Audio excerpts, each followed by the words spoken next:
L'amertume de la défaite le portera-t-elle au pouvoir? Au regard des derniers sondages et de la foule rassemblée pour lui en ce dernier jour de campagne, Robert Kotcharian pourrait créer la surprise.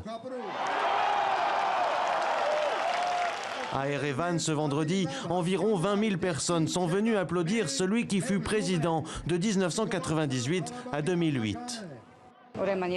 Après la Première Guerre, il a été président du Haut-Karabakh et après d'Arménie. Il a toujours été au pouvoir pendant les moments les plus difficiles pour le Haut-Karabakh et l'Arménie. Il nous a aidés à nous remettre sur pied. Je pense qu'il peut le faire encore.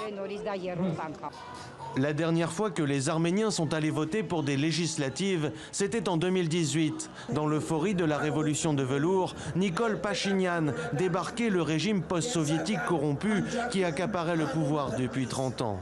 Mais 3 ans plus tard, l'ambiance est tout autre. Encore sous le choc de la guerre dans le Haut-Karabakh, le pays ne digère toujours pas la défaite humiliante face à l'Azerbaïdjan. Plus de 3500 soldats arméniens y sont morts et d'importants territoires ont été perdus.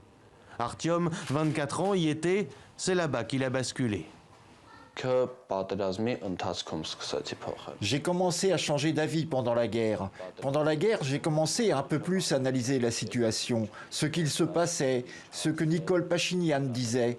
Mais jusqu'à la guerre, je lui faisais aveuglément confiance. Entre les sondages serrés et l'inconnu de l'abstention, si aucune majorité n'émerge dimanche, un second tour sera organisé le 18 juillet entre les deux partis ayant obtenu le meilleur score.